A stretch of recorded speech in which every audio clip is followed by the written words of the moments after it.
Deux pays peuvent accomplir beaucoup en unissant leurs forces pour résoudre un problème, comme l'ont fait récemment l'Ukraine et les États-Unis.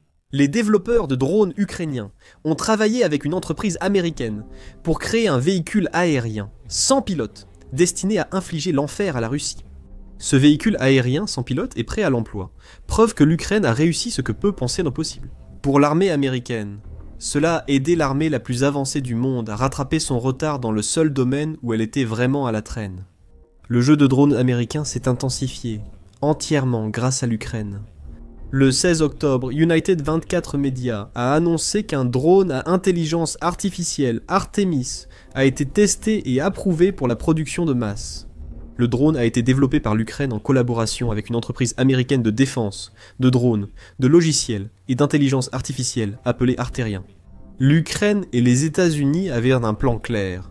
Créer un drone d'attaque longue porté en s'appuyant sur l'expérience ukrainienne face à la Russie. Artemis en est le résultat, et ce drone semble être sur le point de changer la donne. Cette raison sera explorée dans un instant. Arterion a annoncé dans un communiqué que le drone est prêt à l'emploi, ajoutant quelques détails sur ce que les États-Unis et l'Ukraine ont réalisé. Arterion est partenaire pour le programme Artemis, avec un fabricant de matériel ukrainien, dont le nom est gardé confidentiel pour des raisons de sécurité opérationnelle. La société affirme que garder confidentiel le fabricant ukrainien est une bonne décision. L'Ukraine développe depuis un moment sa fabrication de drones et veut naturellement limiter les informations fournies à la Russie. Si les forces de Vladimir Poutine découvraient un nom, cela donnerait quelques indices aux services de renseignement du pays. Cela pourrait les conduire là où se trouve le fabricant ukrainien d'Artemis. Une frappe contre ce fabricant aurait pu mettre fin au projet Artemis. Donc, le secret était d'une importance capitale. Arterion ajoute que le nouveau drone a subi une vaste série de tests, comprenant un lancement au sol et la navigation vers une cible, avec l'aide du système de positionnement global. Des tests ont aussi été réalisés pour vérifier que le drone peut voler vers une cible sans système de positionnement global. De plus, les tests évidents visant à garantir la capacité de charge, la durée de vol et la capacité à effectuer une attaque terminale ont tous été réalisés. Maintenant, Arterion annonce la fin de la phase de test et la préparation du drone à la production de masse. Après la conclusion du programme Artemis, Arterion passe à la montée en puissance avec le département de la guerre pour viser une coproduction à grande échelle, annonce Arterion. L'entreprise s'engage à soutenir la production nationale américaine, tout en fournissant une couche logicielle commune, qui garantit l'interopérabilité et l'amélioration continue. Faites attention à cette dernière phrase car elle est très importante. Arterion précise que ce n'est pas un drone ordinaire, mais un modèle développé avec l'Ukraine. C'est un drone qui est soutenu par une couche logicielle commune qui sera utilisée par chaque pays, exploitant l'Artemis. En d'autres termes, l'Ukraine ne sera pas le seul pays à mettre la main sur ce nouveau drone. Les États-Unis vont en construire beaucoup pour eux-mêmes, et ils vont pouvoir améliorer un drone déjà impressionnant au fil du temps. Grâce à sa coopération avec l'Ukraine, l'importance de ce type de déclaration ne peut pas être niée. En mars, les relations Ukraine-États-Unis sont devenues si tendues que les États-Unis ont suspendu toute aide militaire à l'Ukraine. À l'époque, une telle coopération pour créer le drone Artemis aurait paru impossible. L'Ukraine faisait alors face à un avenir où elle devrait combattre la Russie sans son allié le plus puissant à ses côtés. En octobre, les États-Unis aident à nouveau, et pas seulement l'Ukraine. Ils travaillent aux côtés de l'Ukraine pour développer précisément les types d'armes qui infligeront le plus de dégâts possible à la Russie. Cela nous ramène au drone Artemis et à son apport pour l'Ukraine, puis pour les États-Unis. Les spécifications de base font que le nouveau drone semble assez similaire à n'importe quel autre drone longue portée que l'Ukraine possède dans son arsenal. L'Artemis a une portée éprouvée au combat de 1000 miles et peut transporter une ogive de 40 kg, rapporte United 24 Media. Ce n'est pas très différent du drone Lyuty ukrainien, créé en 2024 et utilisé récemment lors des attaques ukrainiennes contre les raffineries de pétrole russes. Le Lyuty a une portée déclarée de plus de 1000 km et peut transporter une ogive pesant jusqu'à 50 kg, a rapporté Militani en avril 2024. Cependant, le 3 octobre, le même média a rapporté qu'un drone Lyuty avait été repéré à 1400 km à l'intérieur de la Russie, certains médias suggérant une distance plus proche de 1500 km, ce qui rapproche sa portée de la nouvelle Artemis. Alors, qu'est-ce qui rend Artemis si spécial? L'Ukraine dispose déjà de drones capables de parcourir des distances comparables et de transporter des ogives encore plus lourdes. L'important, ce n'est pas le drone en lui-même, mais plutôt le logiciel qui permet de le faire fonctionner. C'est là qu'Otarien entre en jeu. L'entreprise a conçu un système qui pourrait faire de l'Artemis l'un des drones les plus dangereux de l'arsenal ukrainien. Ce logiciel, c'est le système de navigation visuelle Arterian, et il fonctionne grâce à l'ordinateur de mission Skynode N qu'Alterien a développé dans le cadre de ce projet commun. Grâce à ce système, l'Artemis est capable de naviguer jusqu'à une cible et de mener une frappe contre celle-ci, même lorsque le système de navigation par satellite qu'il utilise a été brouillé par la Russie. Le drone dispose également d'un guidage terminal intégré, qu'Otarian affirme offrir une précision extrême lors de la phase finale de son vol. C'est grâce à ce logiciel que l'Artemis pourra être utilisé par n'importe quel pays allié à l'Ukraine et aux États-Unis. Comme le souligne le président directeur général d'Alterian, Lorenz Mayer, l'autonomie pilotée par logiciel change la nature de la dissuasion, affirme Mayer. Notre Artemis entrant est conçu pour la production de masse et un déploiement rapide, offrant aux nations partenaires des capacités de frappe autonomes et résilientes à grande échelle. Ne sous-estimez pas l'importance de ce logiciel. Un véhicule aérien sans pilote longue portée capable de résister au brouillage russe représente une perspective extrêmement dangereuse pour Poutine. Comme le souligne Politico, la Russie a de plus en plus recours au brouillage système de positionnement global au cours de la guerre en Ukraine.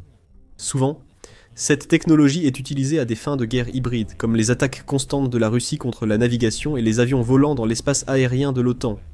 La Russie a aussi placé des brouilleurs systèmes de positionnement global sur plusieurs sites qu'elle veut protéger des drones ukrainiens longue portée. La plupart des drones utilisent le système de positionnement global pour localiser leurs cibles.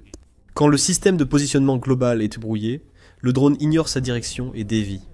Artemis semble avoir atténué ce problème pour l'Ukraine. Et lorsque les États-Unis commenceront à utiliser le drone, ils sauront aussi qu'ils disposent d'une arme que la Russie ne peut pas brouiller. Un addendum inattendu s'ajoute au problème de brouillage système de positionnement global. L'Ukraine utilise aussi des techniques peur de brouillage, comme la Russie, pour empêcher les drones Shahed russes d'atteindre leurs cibles. Business Insider a révélé le 16 octobre que le ciel ukrainien est si saturé de ses propres brouilleurs systèmes de positionnement global qu'il devient difficile pour l'Ukraine de lancer ses drones sur le territoire russe. Dimko Zluktenko, pilote des forces de drones ukrainiennes, a expliqué à Business Insider « Nous devons nous coordonner pour traverser la ligne de front. Cela pose quelques problèmes intéressants. Quand l'Ukraine coupe ses brouilleurs systèmes de positionnement global pour lancer ses drones, cela expose à des attaques russes. La Russie pourrait ne jamais coordonner ses frappes de drones longue portée pour exploiter ces occasions. Il reste possible que les drones russes arrivent quand les Ukrainiens partent, rendant les brouilleurs ukrainiens inactifs. Autre problème, le brouillage actif limite les lieux de lancement des drones pour l'Ukraine. Artemis pourrait résoudre les deux problèmes, étant aussi apte à surmonter le brouillage système de positionnement global ukrainien qu'a contré la guerre électronique russe. Skynode N sera une avancée majeure pour le drone Artemis, et qui sait, l'Ukraine pourrait intégrer cela à ses drones, ce qui profiterait aussi aux États-Unis. Artemis pourrait devenir le pionnier, permettant à l'Ukraine de produire localement des drones conformes aux exigences américaines. Chaque pays renforce l'autre, tout cela grâce au logiciel utilisé par ce drone initial. Les types Shahed de la Russie ont été mentionnés il y a un instant. Defense Express souligne dans son rapport sur l'Artemis qu'Alterian a publié une seule image de son drone, montrant de fortes similitudes de conception avec le Shahed. La forme, en particulier, lui donne un air de Shahed 136. Cependant, cela ne devrait pas surprendre. Selon la source, le Shahed est basé sur le Deutscher Artillerie-Raketenwerfer allemand, ce qui date de plusieurs décennies. Ce design est éprouvé. Cependant, les forces d'Alterien et de ses partenaires ukrainiens ont fait bien plus que copier le travail de quelqu'un d'autre. Ils ont modifié le design pour qu'il soit meilleur que jamais. L'Artemis possède une caméra frontale, selon Defense Express, transmettant probablement une vidéo en direct à l'ordinateur de mission Skynode N pour piloter le drone. Cette caméra pourrait aussi permettre à Artemis d'agir comme drone de reconnaissance longue portée, collectant des renseignements sur des cibles en Russie. Le drone a aussi des antennes supplémentaires. En général, ces antennes assurent la communication entre le drone et son opérateur. Il semble donc qu'Artemis ait peut-être des antennes de secours, contrairement à Shahid. Enfin, Defense Express précise que le drone Artemis utilise aussi un moteur électrique, ce qui est rare pour les drones longue portée. Arterien et ses partenaires ukrainiens ont peut-être développé ce moteur afin qu'Artemis soit plus silencieux que les autres drones longue portée. Donc Artemis est à la fois familier et différent, et ce n'est pas une mauvaise chose. La familiarité permet à un drone d'être intégré plus facilement dans l'arsenal d'un pays. L'influence de l'Ukraine sur la conception peut être claire ici. Comme mentionné au début de la vidéo, les États-Unis se sont inspirés de l'expérience directe de l'Ukraine pour développer Artemis. Le produit final serait un équivalent plus avancé du Shahid, avec des capacités autonomes et une résistance à la guerre électronique, selon Euromaidan Press. L'Ukraine en sera ravie. Les États-Unis seront heureux d'avoir un drone longue portée à développer en interne, testé en Ukraine. La prochaine étape consiste à passer à la coproduction à grande échelle du drone, et Alterian semble bien maîtriser cela. Euromaidan Press rapporte que l'entreprise installe déjà des lignes de production en Ukraine, aux États-Unis, et, fait notable, en Allemagne. C'est peut-être un indice que l'Artemis trouvera bientôt sa place, dans les arsenaux des membres européens de l'OTAN également. Avoir des lignes de production en dehors de l'Ukraine signifie également que la Russie ne pourra pas arrêter la fabrication des drones Artemis, même si elle parvient à découvrir et à frapper le fabricant ukrainien qui a travaillé sur le drone. À moins que la Russie ne veuille déclencher une guerre avec les États-Unis ou l'Allemagne, elle sera obligée de l'accepter. Les deux pays peuvent fournir ce nouveau drone à l'Ukraine si l'Ukraine ne peut pas le fabriquer elle-même. Il semble que toutes les options soient couvertes. Artemis est là et il va être déployé en masse une fois que la production sera lancée. Alors, que signifie le développement de ce drone pour l'avenir ? Pour l'Ukraine, le succès d'Artemis illustre parfaitement les opérations conjointes de production de drones. Selon Euromaidan Press, l'Ukraine tente de lancer cela avec un maximum de sous-traitants externes. C'est une décision intelligente de l'Ukraine. Le pays utilise ses programmes de développement conjoints pour renforcer ses liens avec ses alliés occidentaux, tout en se servant de lui-même comme terrain d'essai pour les produits issus de ces relations. Mikhailo Fedorov, vice-premier ministre ukrainien en charge de l'innovation, de l'éducation, de la science, de la technologie et de la transformation numérique, a expliqué l'approche du pays à l'Expo Defense Tech Valley de septembre. C'est le cycle de l'innovation, et ici nous avançons assez rapidement, a déclaré Fedorov. Message envoyé à nos partenaires arrivés aujourd'hui. Si vos produits ne sont pas testés en Ukraine aujourd'hui, alors vous ne pourrez pas rester compétitif sur le marché de la défense. Les États-Unis ont clairement entendu ce message. Plusieurs autres nations aussi. Le 15 octobre, le Royaume-Uni a annoncé avoir envoyé 85 000 drones Leopards à l'Ukraine. Et il a investi environ 730 à 760 millions de dollars en 2025 pour aider l'Ukraine à augmenter la production de drones sur son propre territoire. Le Royaume-Uni et l'Ukraine ont signé un accord technologique pour développer un nouveau drone intercepteur, permettant à l'Ukraine de contrer les drones longue portée russes. Bien sûr, le Royaume-Uni pourra également construire ce drone une fois qu'il sera prêt, ce qui signifie qu'il pourra ajouter ce nouveau drone à ses propres stocks. Le Royaume-Uni et la Lettonie ont collaboré pour fonder la Coalition internationale des drones avec l'Ukraine. Cette coalition aide l'Ukraine à développer et tester de nouveaux drones, qui seront aussi utilisés par ses membres. Le 3 juillet, United 24 Media a rapporté que cette coalition compte désormais 20 membres, la Turquie et la Belgique étant les plus récents. On constate ici une volonté de standardiser la technologie des drones au sein de l'OTAN. Oui, l'Ukraine n'est pas encore membre de l'OTAN. La plupart des pays avec lesquels elle travaille sur ces drones communs sont alliés à l'OTAN. Et cela signifie de très mauvaises choses pour Poutine. Le dirigeant russe semble envisager une guerre avec l'OTAN s'il réussit en Ukraine. Avant que ces développements conjoints ne commencent à apparaître, la plupart des drones ukrainiens étaient développés localement, sans réelle standardisation. Un véritable arsenal de drones, chacun avec un objectif précis, est en cours de construction aujourd'hui, pour une utilisation actuelle en Ukraine et future par l'OTAN. L'Artemis n'est que le dernier d'une liste de plus en plus longue. Bientôt, les drones seront construits selon une norme définie par l'OTAN, tout comme beaucoup d'autres armes utilisées par le collectif de défense. La création d'Artemis marque également le renforcement des liens entre l'Ukraine et l'Altérienne. Le drone Artemis n'est pas leur première collaboration. En juillet dernier, l'Altérienne a signé un contrat avec l'Ukraine pour livrer 33 000 de ses kits Skynode Strike. Cet accord de 50 millions de dollars est aussi soutenu par le Pentagone, illustrant la coopération croissante entre l'Ukraine et l'industrie de défense américaine. La mention précédente sur la façon dont l'Ukraine pourrait intégrer le système Skynode, utilisé dans le drone Artemis à ses autres drones, est renforcée par l'achat de ces kits. Cela montre bien que c'est ce qu'elle fait. Et puis il y a les États-Unis. Aussi important que le développement de l'Artemis puisse s'avérer pour l'Ukraine, il le sera tout autant pour les États-Unis. Les États-Unis ont un problème avec leur armée.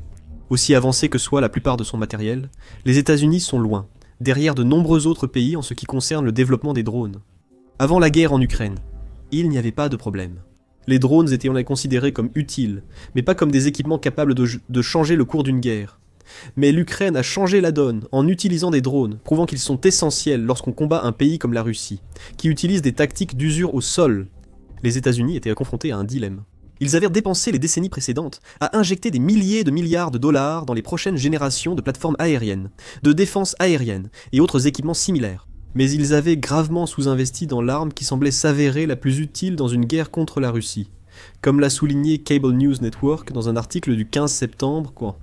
La majorité des soldats américains manquent de compétences pour utiliser les systèmes sans pilote.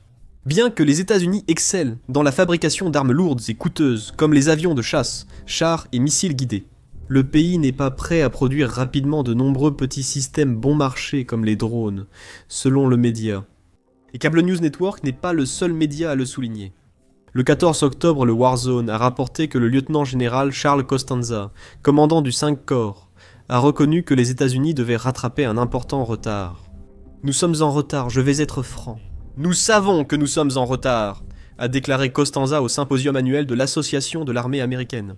Nous parlons des systèmes anti-drones, des systèmes aériens sans équipage et des capacités de drones depuis une bonne partie de la dernière décennie. En réalité, nous avons observé la guerre entre l'Arménie et l'Azerbaïdjan se dérouler, et nous avons véritablement assisté au début des capacités des drones coop et des systèmes aériens sans équipage. Observer et discuter diffère de construire et utiliser. L'Ukraine a principalement fait ces deux dernières choses, ces 4 dernières années. Les États-Unis se sont trop focalisés sur les 2 premières. Maintenant, le temps d'observer et de discuter est terminé, car l'Amérique fait face aujourd'hui à un problème qu'elle n'aurait jamais pensé devoir affronter. Les sous-traitants de la défense tentent de rattraper leur retard.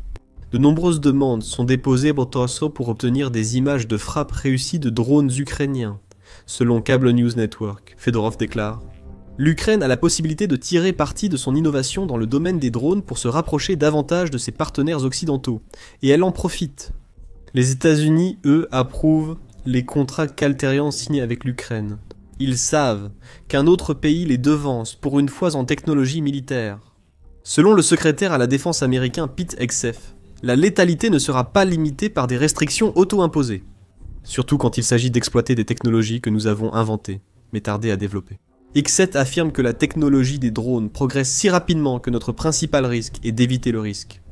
Hegseth affirme également qu'il s'attend à ce que les capacités des drones soient intégrées dans l'armée américaine d'ici 2026, ce qui inclut le développement de la capacité à mener des guerres de drones force contre force. Le drone Artemis pourrait aider les États-Unis à développer cette capacité. Et ce drone n'aurait pas été possible sans la coopération de l'Ukraine avec un fabricant américain pour le rendre réel.